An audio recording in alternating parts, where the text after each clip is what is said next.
आदरणीय धर्म प्रेमी सज्जनों, सादर नमस्ते। मैं जेठालाल विश्वकर्मा आप सभी का हार्दिक स्वागत करता हूँ। कहानी मुंशी प्रेमचंद जी की। कहानी का शीर्षक है बैर का अंत। रामेश्वर राय अपने बड़े भाई के शव को खाट से नीचे उतारते हुए भाई से बोले, तुम्हारे पास कुछ रुपए हों तो लाओ, दाह क्रिया की फिक्र करें, मैं बिल्कुल खाली हाथ हूँ। छोटे भाई का नाम विश्वेश्वर राय था। वो एक जमींदार के कारिंदा थे। आमदनी अच्छी थी। बोले, आधे रुपए मुझसे ले लो, आधे तुम निकालो। रामेश्वर बोला, मेरे पास रुपए नहीं हैं। विश्वेश्वर ने कहा, तो फिर इनके हिस्से का खेत रिहन रख दो। रामेश्वर बोले, तो जाओ कोई महाजन ठीक करो, देर ना लगे। विश्वेश्वर राय ने अपने एक मित्र से कुछ रुपए उधार लिए। उस वक्त का काम चला। पीछे फिर कुछ रुपए लिए, खेत की लिखा पढ़ी कर दी। कुल 5 बीघे जमीन थी। 300 रुपए मिले। गांव के लोगों को अनुमान है कि क्रियाक्रम में मुश्किल से 100 रुपए उठे होंगे। पर विश्वेश्वर राय ने खोदसी के दिन 301 रुपए का लेखा भाई के सामने रख दिया। रामेश्वर ने चकित होकर पूछा, सब रुपए उठ गए क्या? विश्वेश्वर बोले, क्या मैं इतना नीच हूँ कि करनी के रुपए भी कुछ उठा रखूँ? किसको ये धन पचेगा? रामेश्वर बोले, नहीं, मैं तुम्हें बेईमान नहीं बनाता, खाली पूछता था। विश्वेश्वर बोले, कुछ शक हो तो जिस बनिए से चीज़ें ली गई हैं उससे पूछ लो। साल भर के बाद एक दिन विश्वेश्वर राय ने भाई से कहा, रुपए हों तो लाओ, खेत छुड़ा लें। रामेश्वर बोला, मेरे पास रुपए कहाँ से आए? घर का हाल तुमसे छिपा थोड़े ही है। विश्वेश्वर बोला, तो मैं 100 रुपए देकर जमीन छुड़ाए लेता हूँ। जब तुम्हारे पास रुपए हों, आधा देकर अपनी आधी जमीन मुझसे ले लेना। रामेश्वर बोला, अच्छी बात है, छुड़ा लो। 30 साल गुजर गए। विश्वेश्वर जमीन को भोगते रहे। उसे खाद गोबर से खूब सजाया। उन्होंने निश्चय कर लिया था कि जमीन ना छोड़ूंगा। मेरा तो इस पर मौरूसी हक हो गया, अदालत से भी कोई नहीं ले सकता। रामेश्वर राय ने कई बार यत्न किया कि रुपए देकर अपना हिस्सा ले लें, पर 30 साल में वह कभी 150 रुपये जमा ना कर सके। मगर रामेश्वर राय का लड़का जागेश्वर कुछ संभल गया। वो गाड़ी लादने का काम करने लगा था और इस काम में उसे अच्छा नफ़ा भी होता था। उसे अपने हिस्से की रात दिन चिंता रहती थी। अंत में उसने रात दिन श्रम करके यथेष्ट धन बटोर लिया और एक दिन चाचा से बोला, काका अपने रुपए ले लीजिए, मैं अपना नाम चढ़वा लूँ। विश्वेश्वर बोले, अपने बाप के तुम ही चतुर बेटे नहीं हो, इतने दिनों तक कान ना हिलाए। जब मैंने ज़मीन को सोना बना दिया तब हिस्सा बांटने चले हो, तुमसे मांगने तो नहीं गया था। जागेश्वर बोला, तो अब ज़मीन ना मिलेगी। रामेश्वर ने कहा, भाई का हाथ मारकर कोई सुखी नहीं रहता। विश्वेश्वर बोले, ज़मीन हमारी है, भाई की नहीं। जागेश्वर कहने लगा, तो आप सीधे ना दीजिएगा? विश्वेश्वर ने कहा, ना सीधे दूंगा ना टेढ़े से दूंगा, अदालत करो। जागेश्वर बोला, अदालत करने की मुझमें सामर्थ्य नहीं है, पर इतना कह देता हूँ कि ज़मीन चाहे मुझे ना मिले पर आपके पास ना रहेगी। विश्वेश्वर ने कहा, ये धमकी जाकर किसी और को दो। जागेश्वर ने कहा, फिर ये ना कहिएगा कि भाई होकर अब बैरी हो गया। विश्वेश्वर बोले, 1000 गांठ में रखकर तब जो कुछ जी में आए करना। जागेश्वर ने कहा, मैं गरीब आदमी 1000 रुपये कहाँ से लाऊंगा, पर कभी कभी भगवान दीनों पर दयालु हो जाते हैं। विश्वेश्वर बोले, मैं इस डर से बिल नहीं खोद रहा हूँ। रामेश्वर तो चुप हो रहा, पर जागेश्वर इतना क्षमाशील ना था। वकील से बातचीत की। वो अब आधी नहीं पूरी जमीन पर दांत लगाए हुए था। मृत सिद्धेश्वर के एक लड़की तपेश्वरी थी। अपने जीवन काल में वह उसका विवाह कर चुके थे। उसे कुछ मालूम ही ना था कि बाप ने क्या छोड़ा और किसने लिया। क्रियाक्रम अच्छी तरह हो गया। वो इसी में खुश थी। खोड़सी में आई थी, फिर ससुराल चली गई। 30 वर्ष हो गए, ना किसी ने बुलाया, ना वो मैके आई। ससुराल की दशा भी अच्छी ना थी। पति का देहांत हो चुका था। लड़के भी अल्प वेतन पर नौकर थे। जागेश्वर ने अपनी फूफी को उभारना शुरू किया। वो उसी को मुद्दई बनाना चाहता था।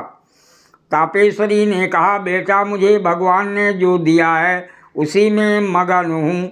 मुझे जगह जमीन ना चाहिए। मेरे पास अदालत करने को धन नहीं है।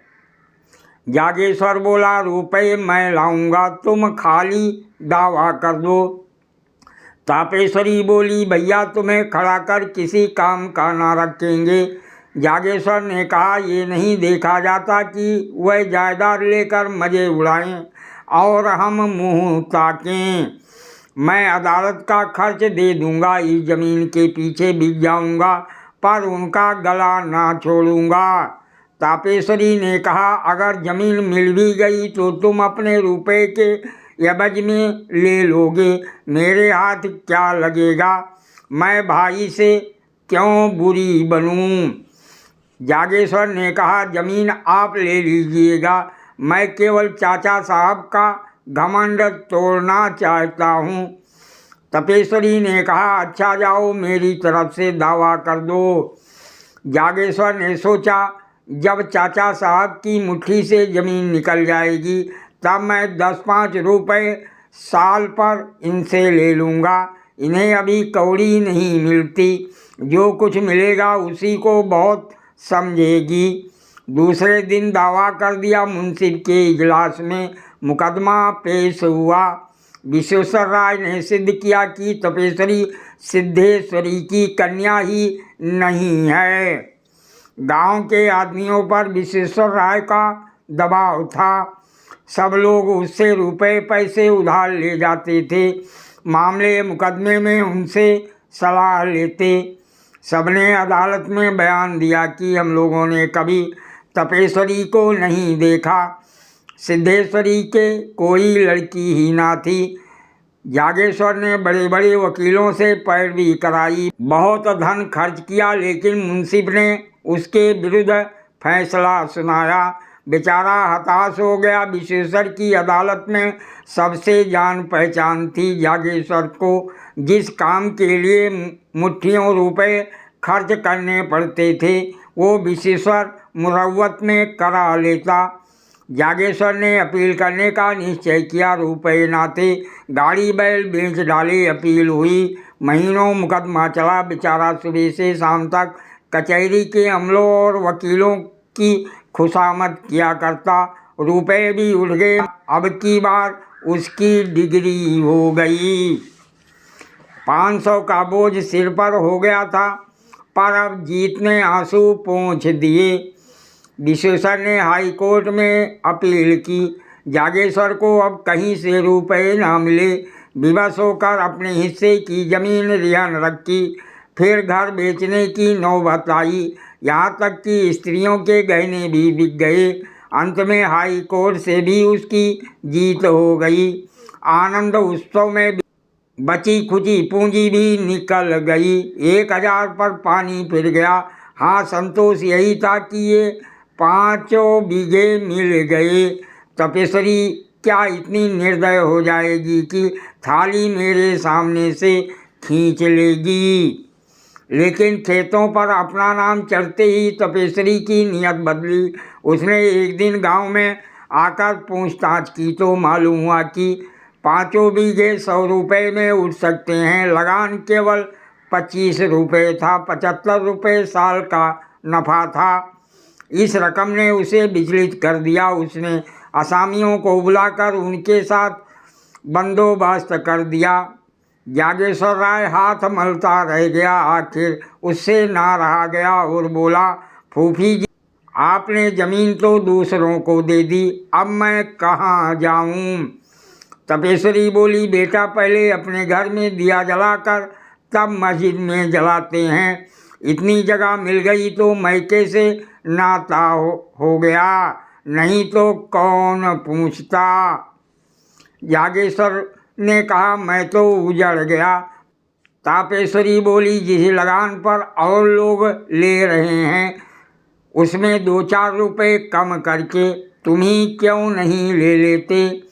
तापश्री तो 2-4 दिन में विदा हो गई। रामेश्वर राय पर वज्रपात सा हो गया। बुढ़ापे में मजदूरी करनी पड़ी। मान मर्यादा से हाथ धोया। रोटियों के लाले पड़ गए। बाप बेटे दोनों प्रातःकाल से संध्या तक मजदूरी करते, तब कहीं आग जलती, दोनों में बहुधा तकरार हो जाती। रामेश्वर सारा अपराध बेटे के सिर रखता। जागेश्वर कहता, आपने मुझे रोका होता तो मैं क्यों इस विपत्ति में फंसता। उधर विश्वेश्वर राय ने महाजनों को उकसा दिया। साल भर भी ना गुजरने पाया था कि बेचारे निराधार हो गए।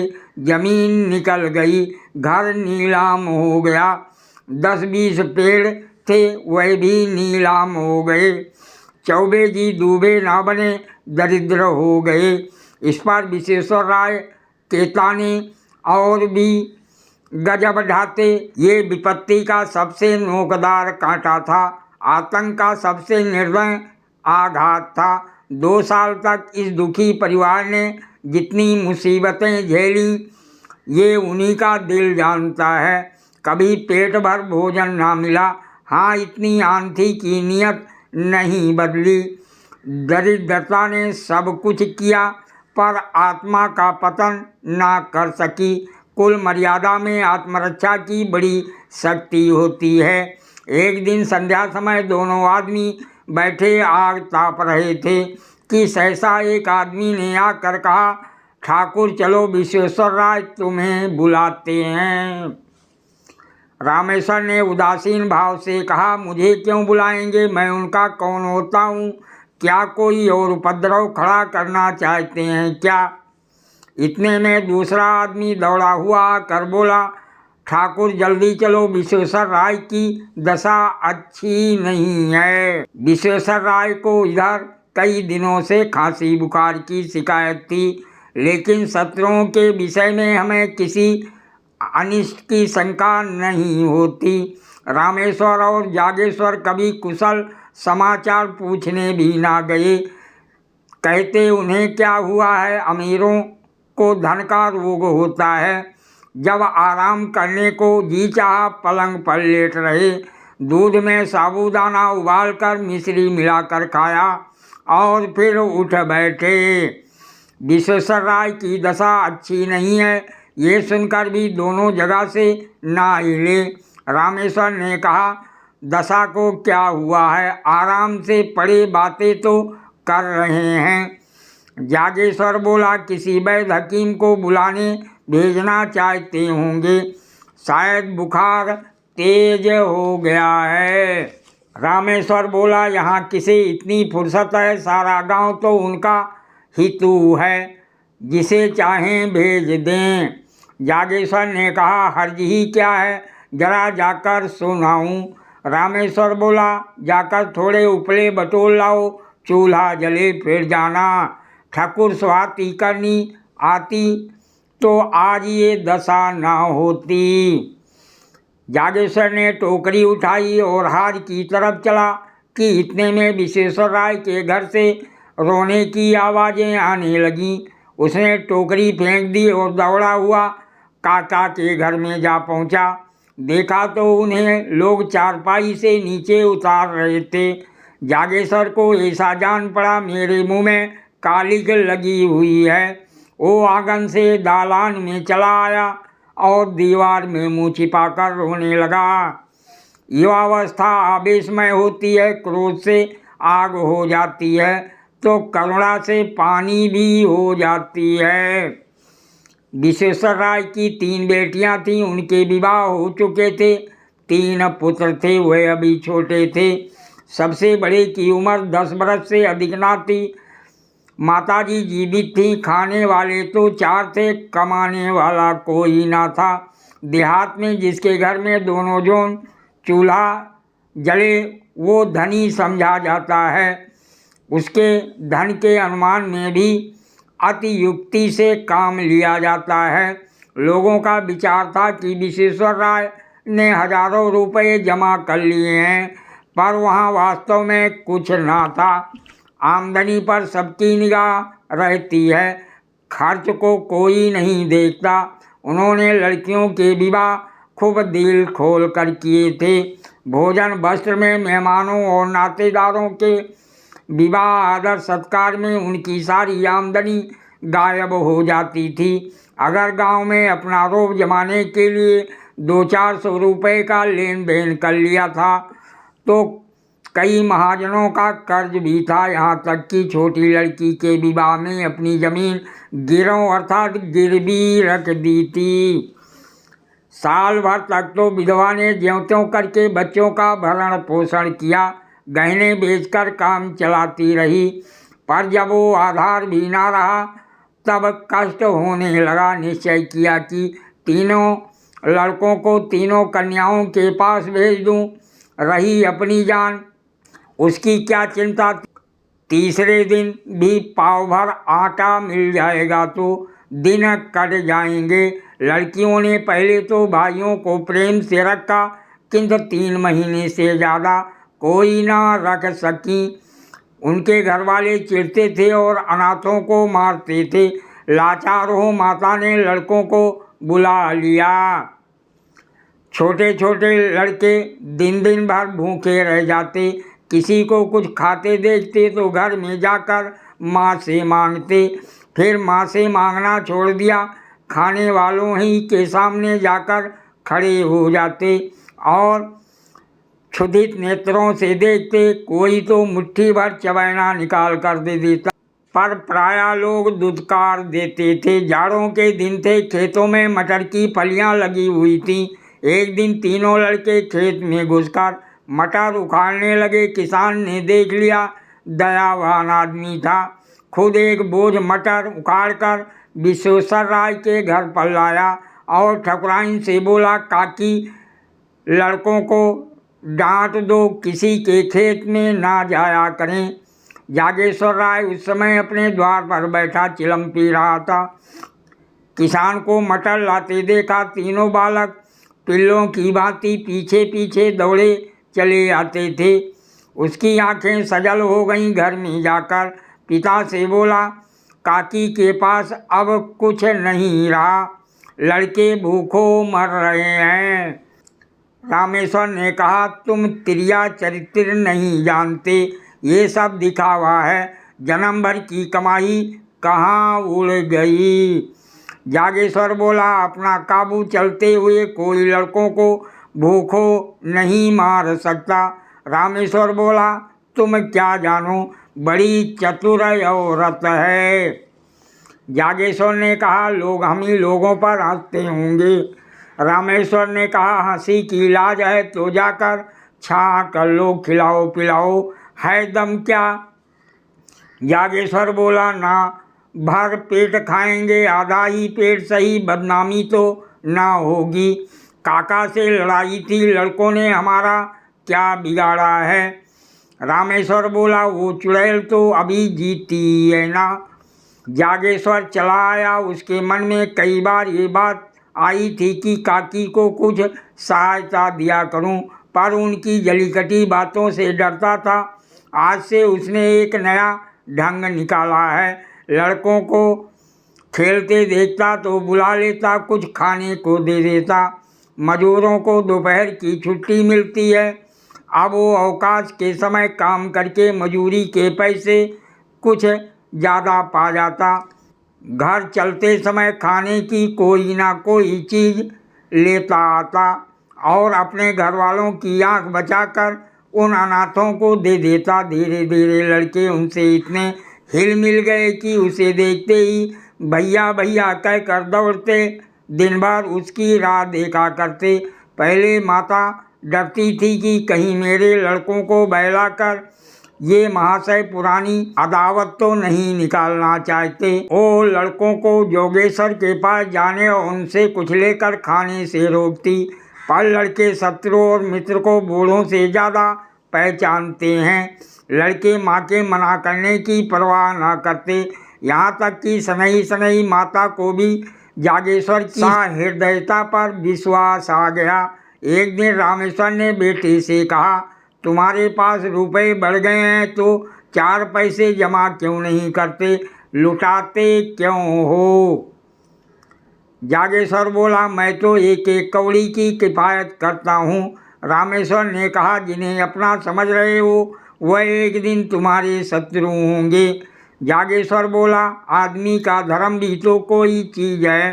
पुराने बैर पर एक परिवार को भेंट नहीं कर सकता। मेरा बिगड़ता ही क्या है, यही ना रोज घंटे 2 घंटे और मेहनत करनी पड़ती है। रामेश्वर ने मुंह फेर लिया।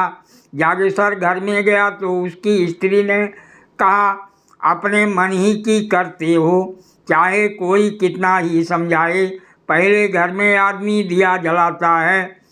जागेश्वर बोला, लेकिन ये तो उचित नहीं कि अपने घर में दिए की जगह मोमबत्तियाँ जलाएं और मस्जिद को अंधेरा ही छोड़ दें। स्त्री बोली, मैं तुम्हारे साथ क्या पड़ी, मानो कुएं में गिर पड़ी। कौन सुख देते हो, गहने उतार लिए, अब सांस भी नहीं लेते। जागेश्वर बोला, मुझे तुम्हारे गहनों से भाइयों की जान ज़्यादा प्यारी है। स्त्री ने मुंह फेर लिया और बोली, बैरी की संतान कभी अपनी नहीं होती। जागेश्वर ने बाहर जाते हुए उत्तर दिया, बैर का अंत बैरी के जीवन के साथ हो जाता है। सादर प्रणाम। कहानी समाप्त।